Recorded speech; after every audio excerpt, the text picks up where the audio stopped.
My mother-in-law, Catherine, said some harsh things when we found out my husband would be moving abroad. She took away our house, leaving me and my daughter with nowhere to go. Feeling lost, I went to the park with my 2-year-old. Out of nowhere, police surrounded us and asked us to go to the station in the pouring rain. Shivering from the cold, I followed them. At the police station, I was surprised to find Emma, a 35-year-old woman, waiting for me. She shared her story of meeting her husband, Bob, at work, getting married, and having a daughter named Lily. Emma, Bob, Lily, and Catherine, my mother-in-law, lived together in a new apartment. They initially rented, but after Catherine's husband passed away and she had knee problems, they bought an apartment for better accessibility. They considered a house but opted for an apartment with an elevator. They made a down payment and took out a 35-year loan. Bob's company doesn't usually transfer employees often, but since we bought our house, they assured us he wouldn't be moved anytime soon. However, he ends up traveling for work almost every week to different states. With a 2-year-old daughter, I get stressed when he's away. Initially, Catherine, my mother-in-law, was helpful, but now she doesn't assist with childcare and even adds to my workload. She leaves dishes around without cleaning them, and even when I ask her to rinse them, she just apologizes without taking action. Interestingly, she rinses the dishes when Bob is around, and I only noticed recently. I used to think it was okay since she occasionally helped, but now I believe she's intentionally making things difficult for me. She also plays games, like asking if I need anything from the store and later saying she actually did. This happens frequently. Despite her knee problems, I wanted to help her, but my willingness to assist is fading. I considered talking to Bob, but I didn't want to stress him more. Catherine's behavior started when we began living together and has continued for years. A friend suggested it might be a form of bullying and advised talking to Bob. However, I feared that involving him could lead to Catherine being placed in a facility since she has no other relatives. I considered enduring it until an event changed my perspective. That day, I had intended to drop off Lily at my parents' place. They adore having Lily over for sleepovers. During our chat, they suggested I stay over sometimes too. Although I'd love to, my concern for leaving Catherine alone held me back. After a brief visit, I decided to head back to the apartment where Catherine was waiting. Upon reaching there, I realized I had left the keys at home. Despite my initial worry, I remembered Catherine was at home, so I rang the intercom. However, there was no response to the room number I dialed. Wondering if she had gone out, I decided to wait outside. 2 hours passed with no sign of Catherine. It was 7 p.m., and darkness had set in. Just then, another resident arrived, and I entered with them.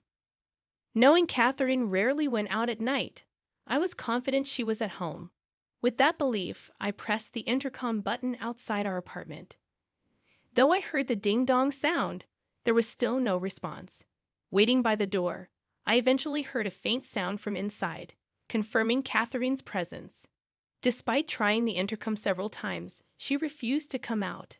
Feeling defeated, I spent the night at a nearby motel, planning to return when Bob came back from his business trip. What happened? Out shopping, actually. I explained to Bob that Catherine had locked me out. He was rightfully upset on my behalf, but Catherine casually attributed it to her hearing loss, saying, "Maybe I didn't hear because of my hearing. I'm getting old, you know," with a hidden smirk. Glad to be back inside, I grabbed my keys and went to pick up Lily from my parents' house. When I discussed the situation with them, they'd offered support, saying, "Sounds like she's giving you a hard time. If it becomes too much, you're always welcome back here. Remember, you're our precious daughter." Their comforting words brought tears, but I quickly wiped them away in front of Lily and headed home. Things were quiet with Catherine for a while, but suddenly, Bob's permanent international transfer was confirmed. Despite just buying a place, he asked, "What do you think about staying in the U.S.? Can you handle living with my mom?" Unable to answer immediately, considering potential stress for Lily, I eventually decided it would be best for us to stay in the U.S. Shortly after this decision, Bob had to leave for Europe. Though he was concerned, work kept him occupied, so the life of me, Lily, and Catherine was about to begin. Living with Catherine took a turn for the worse once Bob left for Europe. Her attitude changed drastically. On a stormy day, Catherine surprised me with a bombshell. "Now that Bob's gone, wouldn't it be better if you and Lily move out?" Shocked, I asked for clarification, but she insisted. "I'll take over. I can't relax with strangers in the house. Please leave right now." I couldn't believe her audacity. While it's true we aren't blood relatives, I've always tried to make our living together comfortable, treating her like family. Yet to Catherine, it seemed we were merely an afterthought. Considering going back to my parents' place, Catherine urged me to leave immediately. Before I knew it, Lily and I were thrown out, dressed as we were. Despite my pleas, Catherine refused to open the door. Lost and confused, I carried Lily through the pouring rain to a nearby park, hoping its roof would offer some shelter. Ideally, I would have checked into a motel or returned to my parents' place, but I left my wallet and phone inside the house.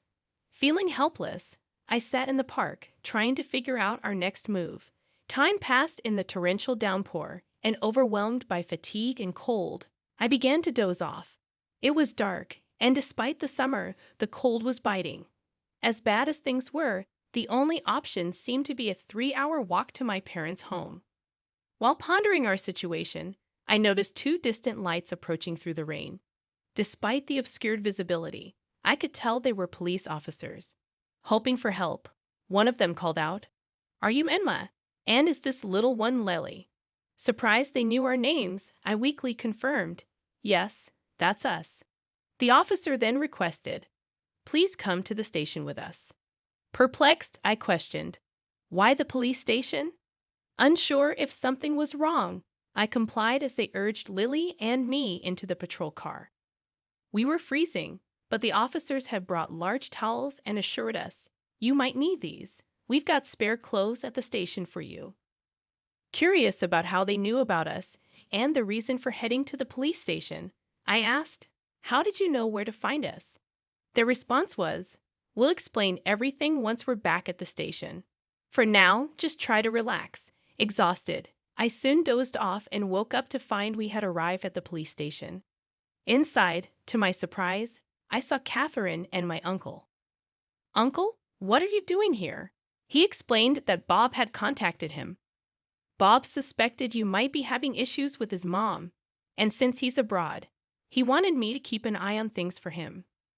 My uncle shared that Bob had talked to him about this issue previously, asking him to keep an eye on things since he couldn't be there himself due to being overseas. He had seen us in the rain earlier and considered taking us in, but Catherine's extreme behavior prompted him to report it to the police. That's how the officers knew our location and came to our aid. Catherine, sitting on a sofa at the police station, glared at me, seemingly unaware of the reason for her presence. She argued, "Why do I have to be here? I have a bad knee. If Bob were here, this wouldn't be happening." Despite her protests, the situation arose from Bob seeking my uncle's help. In discussions with the police, the possibility of legal implications emerged, leading to the suggestion that I consider hiring an attorney. Catherine dismissed it, saying, "An attorney? That's an overreaction. I just locked the door, that's all. I didn't do anything else." My uncle defended us, highlighting the severity of Catherine throwing us out in torrential rain. He asserted that, in fact, I was the rightful owner of the house. Catherine believed Bob was the owner, but she was mistaken. My uncle, running a real estate business, had arranged a great deal on a condo for us, recommended by Bob. The property was put under my name, a decision I had been indifferent about initially but now appreciated. Following my uncle's counsel, I opted to hire a lawyer. The legal expert conveyed that evicting Catherine would pose challenges, suggesting that placing her in a care facility might be the most feasible solution. Upon learning this, I promptly called Bob to provide an update. Bob, caught off guard by the escalation of the issue, expressed his desire to return from Japan for a thorough discussion. He mentioned considering the option of placing Catherine in a facility. Unaware of these developments, Catherine, still at the police station, casually snacked on crackers. Unable to return home with her, I decided to seek refuge at my parents' place until Bob's return. With Bob expected back in a week, I had some time to contemplate our next steps. If Bob didn't stand by me, divorce seemed like the only recourse. Regret lingered, wishing I had sought advice sooner. A week later, Bob returned from Europe, and I moved back home from my parents' place. Due to the urgency of his return, Bob had limited time in Japan before going back to Europe, so we needed to discuss our next steps. I heard some things from Emma's uncle. Is all of that true? Catherine stubbornly denied any wrongdoing, claiming it was all lies and that I was plotting to evict her. Surprisingly, Bob, who should have supported me, seemed inclined to consider Catherine's perspective. Do you have any evidence to prove Emma's plotting something? He asked Catherine. Evidence? Of course not, she replied. Bob then turned to me, asking if I had any evidence. Being busy with work, I hadn't been able to keep a close eye on things, but I handed Bob a voice recorder I had with me. What's this? When Bob played it, he heard recordings of Catherine not only evicting me, but also frequently berating me, calling me a worthless wife. In response, Catherine quickly defended herself, claiming it was taken out of context. Despite Catherine's attempt to downplay her actions, a barrage of recorded verbal abuses played from the voice recorder, revealing numerous instances, some of which weren't even captured. Bob's hand, holding the voice recorder, trembled with tension and anger. Catherine, looking guilt-ridden, claimed, "Everyone has their moments, right? I was just frustrated at that time, but it was just this once." However, the evidence spoke volumes. When Bob questioned her, she remained silent, and as he asserted the need to protect me and Lily, Catherine, probably witnessing this side of Bob for the first time, appeared frightened and speechless. Discussions continued until Bob's return to Europe. I made it clear that I couldn't continue living with Catherine, especially with Lily in the picture, and Bob seemed to share my sentiment, leaning towards placing Catherine in a care facility. However, Catherine strongly opposed the idea, complicating the discussions. Despite her resistance, I decided to sell the house. You can't stay here anymore. If you don't want the facility, you'll need to find another place. Catherine resisted, refusing to allow the sale of the house, but it was a tough decision to accommodate. Lily and I had resolved to move to Europe, a choice influenced by Bob's regret for not being more present for his family. Though hesitant about living abroad, knowing Bob would be with us provided reassurance. Additionally, Lily, being only 2 years old, would benefit from practicing her communication skills in Europe. Therefore, selling the condo, which still had a mortgage, became the only viable option. Leaving it as it was meant Catherine would have to cover the mortgage, an unrealistic expectation given her fixed income. Considering her future needs, someone should be available to assist her. Despite our efforts, Catherine staunchly refused to move into a facility. Consequently, we had to take the step of placing her there against her will. I'm sorry, but I've got to head back to Europe. Could you handle any required procedures here? Bob inquired before his departure. With assistance from those around me, I successfully completed the necessary steps for Catherine's admission into the facility. The facility staff kept me informed about her condition, and unfortunately, she wasn't faring well. It would have been different if she were just feeling down, but it appeared she was causing trouble for others in the facility. Before leaving for Europe, I visited her to check on her well-being. However, she lashed out, exclaiming, "What's the big idea? Why have you locked me up in this place?" Her frustrations extended to the staff, complaining about the food, discomfort of the beds, and snide remarks from other residents. When I apologized to the staff, they were understanding. "It's all good," one of them reassured me. "We encounter this behavior often. Leave it to us. We'll keep you updated, and if anything arises, we'll give you a call, so don't worry." Despite enduring harassment from Catherine during our time living together, I couldn't shake off my worries as I headed to Europe. Upon reaching Paris, Bob greeted me at the airport, and we made our way to the apartment we had rented. While it's true that rents in Paris are often higher than in Texas, Bob's housing allowance from the company proved fortunate, allowing us to find a spacious and affordable place. Our neighbors in the building have been incredibly friendly and kind, even though my French isn't fluent. Just yesterday, a neighbor shared wine and cheese, and I reciprocated with some mac and cheese.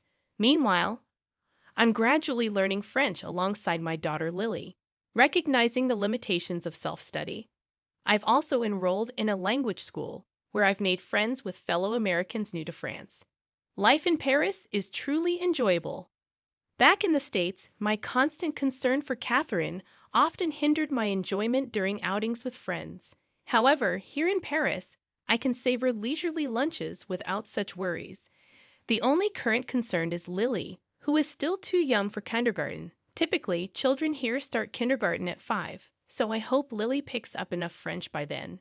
Thankfully, she seems to be catching on quickly. Once Lily starts preschool, I'm contemplating getting a job. Although Bob is okay with me staying at home, the experience of living in Paris has sparked a desire to explore more opportunities. Making friends with a waitress at a nearby cafe, I learned there might be a job opportunity there. The cafe is not only popular among the American community, but many customers are also learning English. While challenges may arise, our communication has improved since coming to France. I feel more confident expressing my feelings, and no matter what lies ahead, I believe we'll face it as a family. Right now, I'm experiencing a level of happiness I've never felt before.